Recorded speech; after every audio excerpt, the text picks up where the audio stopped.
Welcome to the Deep Dive. We plunge into fascinating sources to pull out the absolute key insights, all custom-tailored just for you. Great to be here.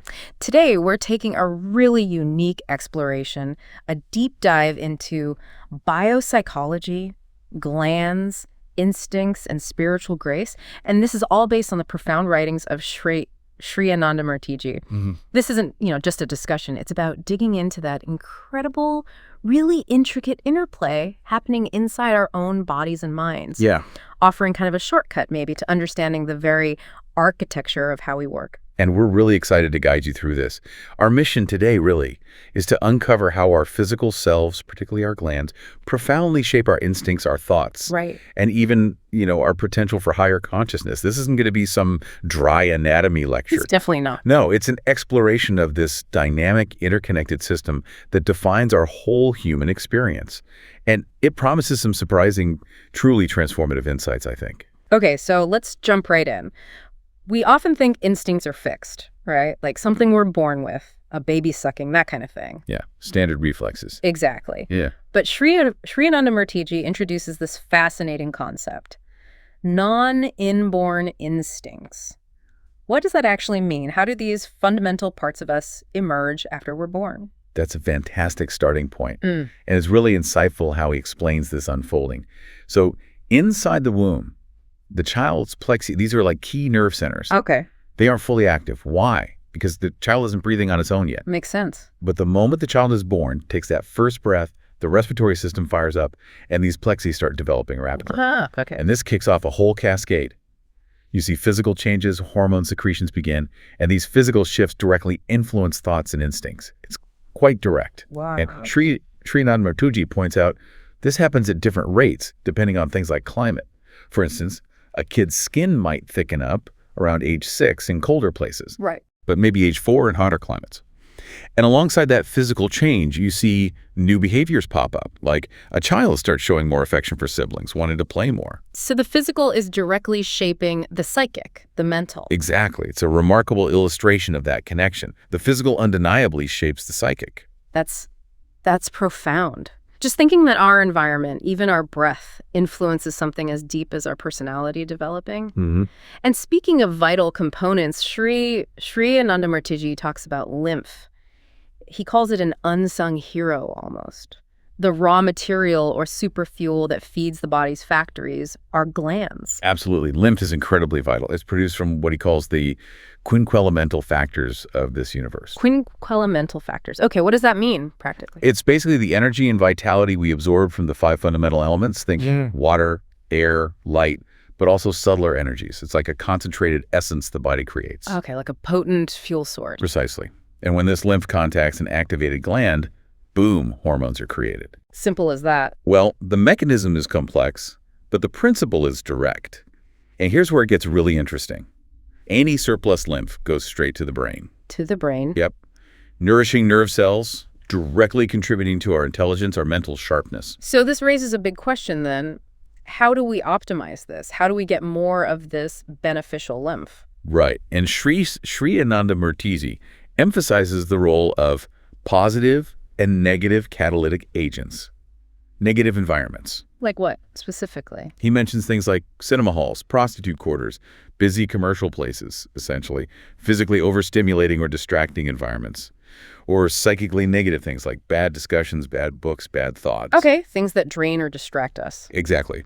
They can actually diminish lymph production. Yeah. But conversely, positive environments. He gives examples like Anandanagar, which is a place focused on spiritual and community development, or Satsanaga, Which means? associating with good people, engaging in uplifting discussions, good company, basically. These actively boost lymph production. So it's not just about feeling good, it actually impacts our physical resources. Precisely. It actively supports mental progress, and he even connects it to liberation.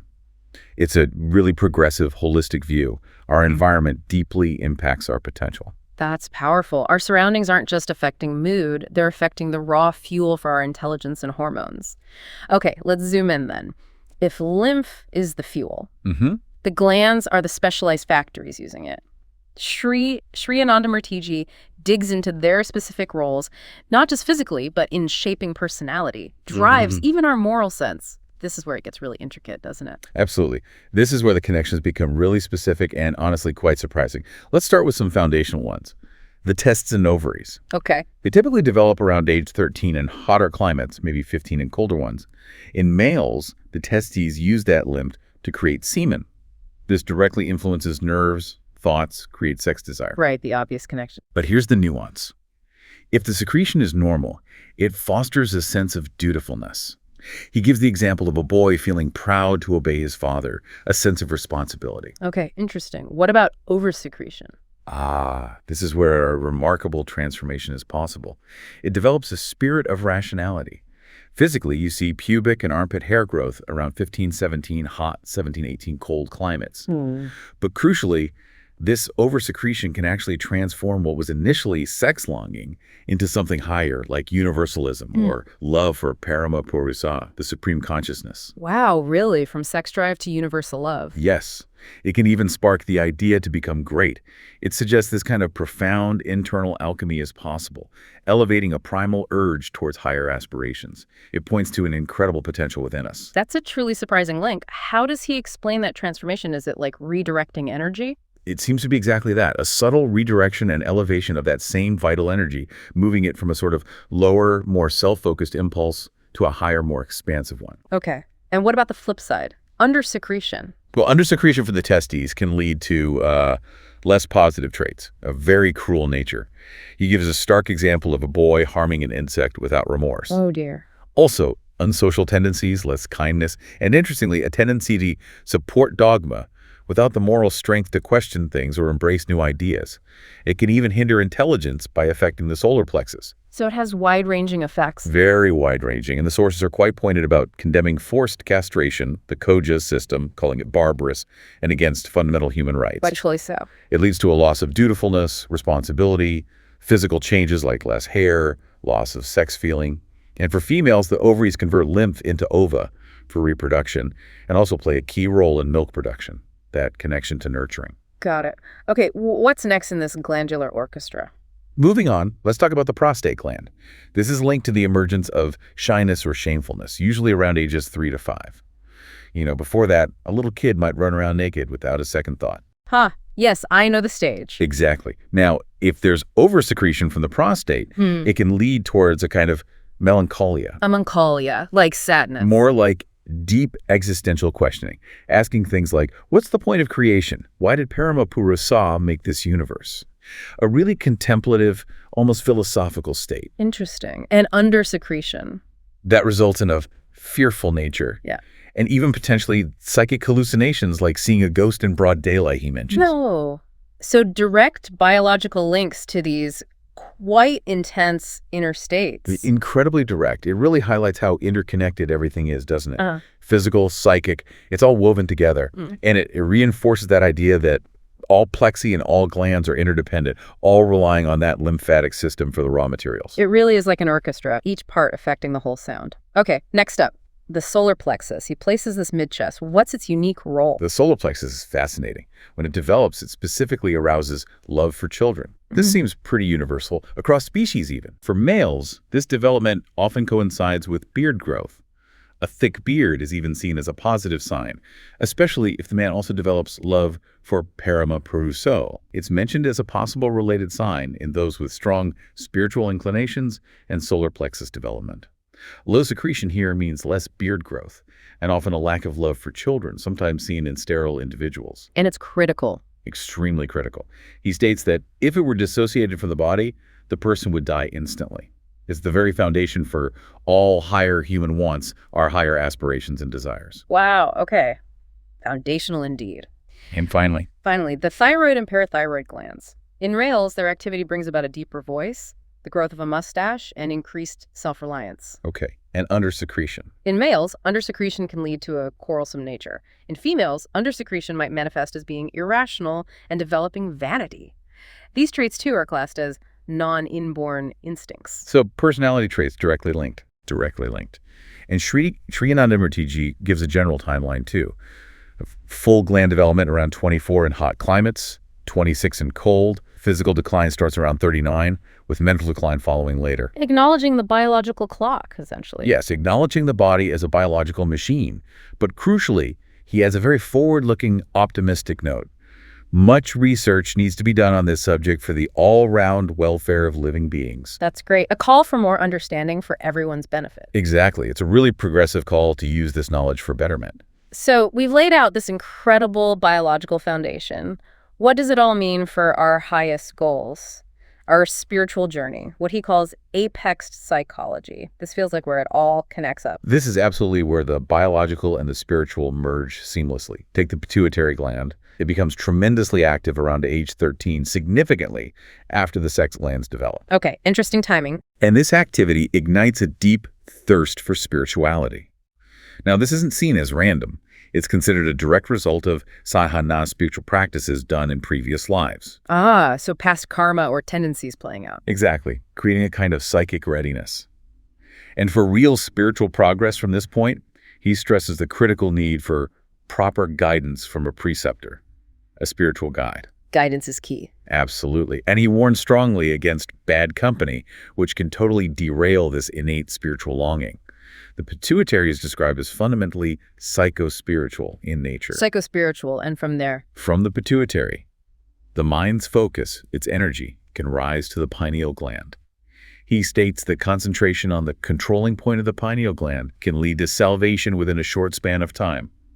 This gland is described as purely spiritual in nature. The pinnacle, almost? You could say that. Yeah. And this is where the concepts of Paramapurusha, the supreme consciousness, and microvita come into play. Microvita. Remind us what those are. They're described as incredibly subtle, fundamental entities, almost like particles of consciousness, that influence our being at a very refined level. Paramapurusha is said to apply these microvita to glands and subglands, Okay. especially during higher stages of psychological development, corresponding to higher energy centers or chakras. Positive microvita, he says, function through all the plexi and can lead to beautiful experiences for spiritual aspirants, like sensing a sweet aroma or feeling profound peace, for instance, during devotional practices like Matua Sadhan. So consciousness itself influencing our glands through these microvita. That's the idea, a very subtle interplay. And this naturally leads to the profound concept of the grace of the guru. Grace, how does that fit in? Well, the whole purpose of rebirth, Shrii Shrii Anandamurtiji explains, is to work through our unquenched reactive momenta from past lives, basically experiencing and resolving our karmic baggage, our past actions and desires. Okay, the cycle of karma. Right. With the ultimate goal of becoming self-knowing, if not all-knowing, and the path to that state, to omniscience. It involved concentrating the mind, focusing all the potentialities of the unconscious mind onto the Guru Chakra. The Guru Chakra. Where is that?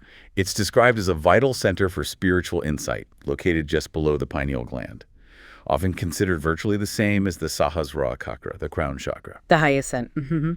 But interestingly, the ultimate goal isn't just to become omniscient for its own sake. It's to satisfy Paramapurusha in the form of Paramaguru, to align completely with that supreme consciousness manifesting as the guru principle. Aligning with the divine, essentially. Exactly, which is why the teaching is so powerfully stated. Guru krapa hi kavalam. Meaning? The grace of the guru is everything. That grace is the key facilitator. Wow. And this leads to something really important, doesn't it, regarding equality? Yes, absolutely. A truly powerful and progressive conclusion comes from this understanding.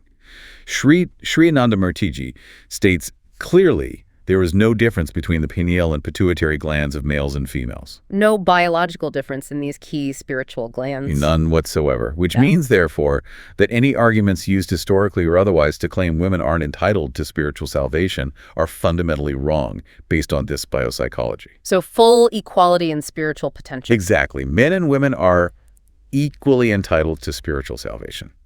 It's a really empowering, optimistic, and inclusive vision for everyone's spiritual future. What an incredible synthesis. Biology, psychology, spirituality, all woven together. It really underscores that optimistic message from Shrii Shrii Anandamurtiji. Our bodies aren't just mechanisms, they are these intricate instruments designed for profound inner growth and spiritual evolution. It completely reframes what's possible for us, doesn't it? It really does. So just to recap this deep dive, Shrii Anandamurtiji's biopsychology unveils this amazing dance between our glands, our developing instincts, and this incredible potential to transform personal longing into universal love, and ultimately towards spiritual liberation. Yeah. Understanding this internal architecture, it seems, really does offer a pathway, a way towards a more conscious, more fulfilled, and definitely more progressive way of living. And if we connect that to the bigger picture, understanding these mechanisms isn't just about knowing ourselves better, is it? It's about actually realizing our full, boundless potential, physically, mentally, and spiritually. It's truly an invitation to unlock the best of what it means to be human. Well said. So here's a final thought for you, our listener, to maybe mull over. Considering how deeply our biology shapes our psychology and our spirituality, as we've explored today, what small shift could you make? Maybe in your habits or your environment, something to positively influence your own internal catalytic agents, as Shrii Anandamurtiji calls them. Perhaps unlock a new level of self-awareness, or maybe compassion. Good question to ponder. Something to think about. Thank you so much for joining us on this deep dive. We really encourage you to continue your own exploration of these fascinating concepts.